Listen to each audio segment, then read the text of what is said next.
Welcome to our session on fatigue, overtraining, and nutrition. If you've ever taken a scoop of pre-workout hoping to lift your energy but still felt exhausted, you're not alone. Today we'll explore why more stimulants aren't always the answer. We'll dissect the science behind fatigue and recovery, looking at how training stress, food intake, and rest interact. You'll learn how to tell whether you're simply pushing your body too hard, not eating enough to support your workouts, or neglecting sleep and other recovery practices. Armed with this knowledge, you'll be able to adjust your training, nutrition, and supplementation to feel better and perform better. Let's start by asking the question many lifters face: why am I so exhausted in the first place? Why am I exhausted? Many of us rely on pre-workout powders to kickstart our training sessions. They offer a quick boost of alertness by blocking fatigue signals, but they don't fix the underlying problem if you're consistently feeling drained. Fatigue is a physiological message telling you that something is out of balance, whether it's too much training, not enough food, inadequate sleep, or a combination of these. Ignoring that message and chasing more caffeine only masks the issue. In this talk, we'll learn how to differentiate between overtraining, underfueling, and underrecovery so you can make smarter decisions. First, let's explore what your pre-workout is actually doing and what it isn't. Increased alertness from pre-workout does not necessarily mean your body is ready to perform. These products typically contain caffeine or similar substances that work by blocking adenosine, a neurotransmitter that promotes relaxation, and increasing the release of dopamine and norepinephrine, chemicals that elevate mood and focus. However, stimulants do nothing to rebuild depleted glycogen, repair microscopic muscle damage, or correct hormonal imbalances created by hard training. Leaning on them day after day can trick you into ignoring deeper issues such as overtraining, poor nutrition, or sleep debt. Recognizing the difference between feeling wired and truly recovered is crucial. Before we learn how to restore balance, it's helpful to understand the continuum of training stress, from functional overreaching to full overtraining syndrome. Our bodies adapt to training through a continuum that ranges from functional overreaching to overtraining. Functional overreaching occurs when you deliberately increase your training load enough to produce a temporary drop in performance. But after a planned rest, you bounce back stronger. Non-functional overreaching is when that drop in performance lasts longer and is accompanied by mood disturbances, loss of motivation, and hormonal disruptions. At the extreme end lies overtraining syndrome, a state of chronic maladaptation that can persist for months and affects the entire body. Recognizing where you are on this continuum helps guide your response. Next, let's identify the physical and psychological signs that suggest you're sliding from simple fatigue into harmful territory. Knowing the signs of excessive stress helps you course correct before reaching burnout. An elevated resting heart rate, increased irritability, frequent mood swings, and a loss of motivation can all indicate that you're progressing from functional to non-functional, overreaching, or even toward overtraining syndrome. If your performance has been declining for more than 2 to 3 weeks despite rest, you're likely beyond simple overreaching. Psychological stress and inadequate recovery amplify the risk of moving along the continuum. Paying attention to how you feel physically and mentally allows you to intervene early. Next, let's look at another major factor in chronic fatigue: energy availability. Energy availability is the energy left over for your body's basic functions after accounting for the calories you've burned during exercise. When this energy availability is too low because of intentional dieting, disordered eating, or simply not realizing how much fuel your training requires, your body doesn't have enough resources to support processes like hormone production, immune function, and muscle repair. This state, called low energy availability, is a common yet often overlooked cause of chronic fatigue. It's not just about feeling tired. It can disrupt menstrual cycles, impair bone health, and diminish your overall well-being. Understanding your energy balance sets the stage for addressing performance declines. Let's see how this imbalance shows up in athletes. Low energy availability is a precursor to a syndrome known as relative energy deficiency in sport. This condition affects your endocrine, metabolic, and psychological systems and can reduce endurance capacity, increase injury risk, and impair judgment and coordination.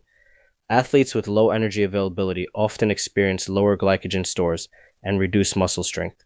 Two factors caffeine cannot fix. They may feel sluggish, mentally foggy, and more susceptible to illness. If you're chronically undereating, no amount of stimulants will offset these deficits. Restoring balance means increasing your intake and timing it around training. On our next slide, we'll look at how proper fueling with carbohydrates and protein can help reduce fatigue and accelerate recovery. Think of glycogen as the stored carbohydrate in your muscles and liver, a readily available fuel source that allows you to train hard. When glycogen is depleted, you feel as if the tank is empty. Drinking a caffeinated beverage might make you feel more awake, but it does nothing to refill the fuel tank. To reduce perceived fatigue and support performance, you need to consume carbohydrates before, during, and after training.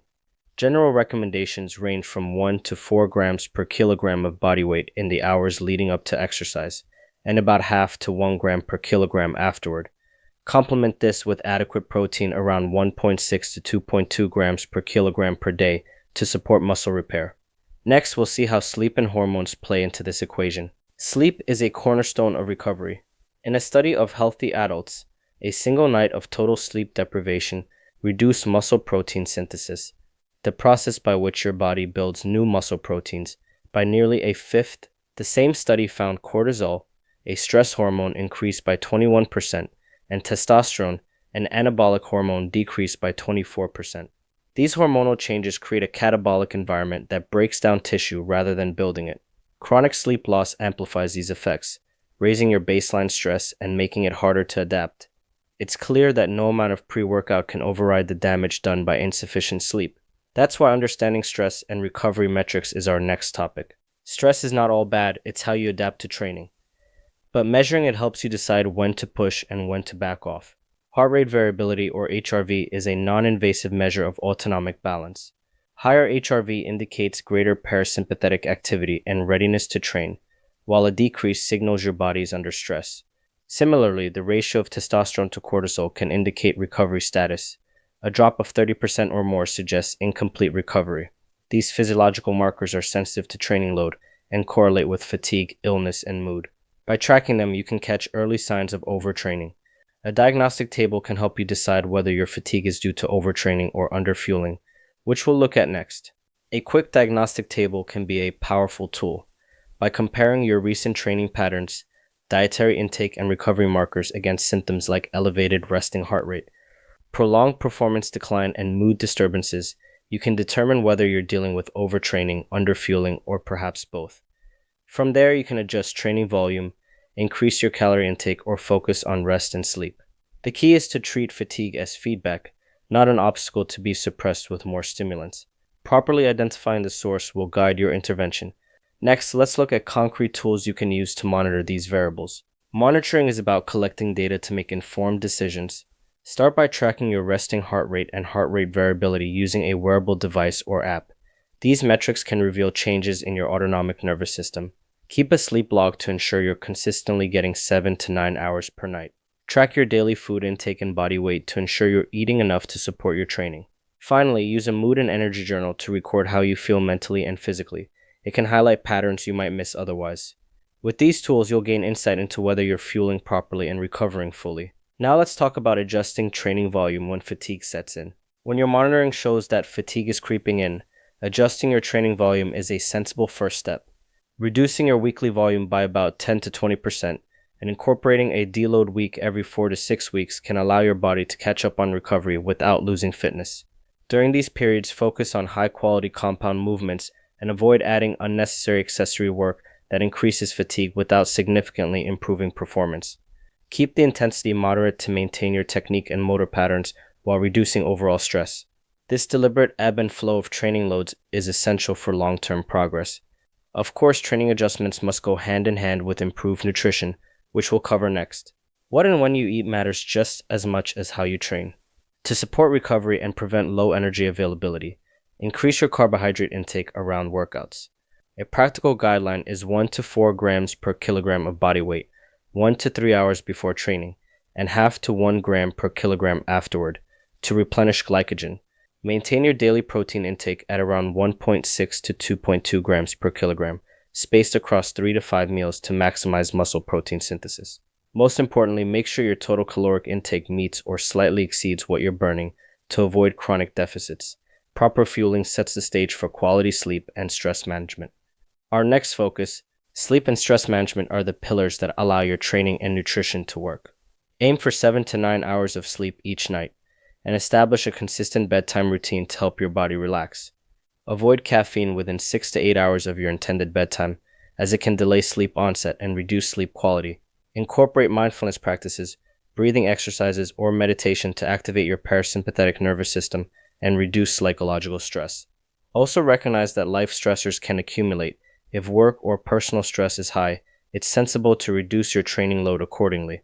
After we cover sleep and stress, we'll look at how to use heart rate variability and other metrics to refine your approach. Using heart rate variability readings first thing in the morning can act as your daily fatigue barometer. Compare each reading to your personal baseline.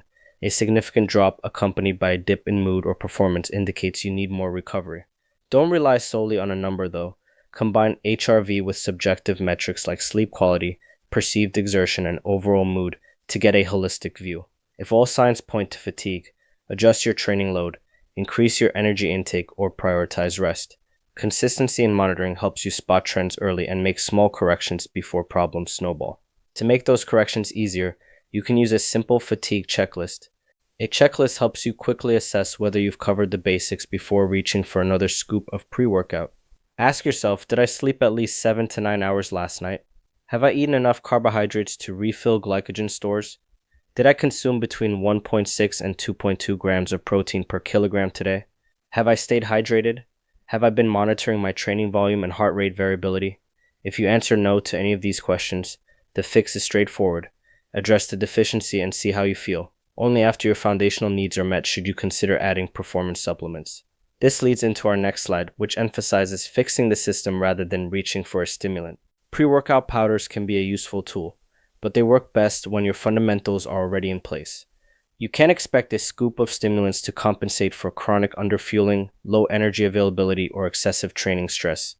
If fatigue persists despite proper stimulation, the best course of action is to reduce your training load, increase your energy intake, and prioritize sleep. Remember, fatigue is feedback from your body, not a sign of weakness. When you listen to it and make smart adjustments, you'll return stronger. Next, we'll recap the key takeaways from this talk. Fatigue is multifactorial. Physical, nutritional, psychological, and environmental factors all play a role. Stimulants can mask the symptoms, but they don't fix the root causes. Overreaching within limits can stimulate growth, but nonfunctional overreaching and overtraining syndrome signal maladaptation. Low energy availability and sleep deprivation compromise hormones, recovery, and performance. Heart rate variability and your own perceptions are valuable tools for monitoring stress and recovery. Before increasing your pre-workout dose, evaluate and address sleep, nutrition, training volume, and life stress. With those fundamentals in place, stimulants can amplify your efforts rather than cover up poor habits. Our final slide offers practical next steps. When fatigue persists despite adequate stimulation, it's time to look beyond the supplement tub. Evaluate your sleep patterns, nutrition, training volume, and stress levels before blaming your pre-workout. Implement simple diagnostics like tracking heart rate variability, sleep quality, and food intake, and adjust your inputs accordingly. By taking responsibility for your recovery and fueling, you'll train smarter, avoid burnout, and see consistent progress. And if you'd like more guidance on deloading, energy availability, and smart supplementation, stay tuned for future AOF content. Thank you for listening, and remember, fix the system, not the symptoms.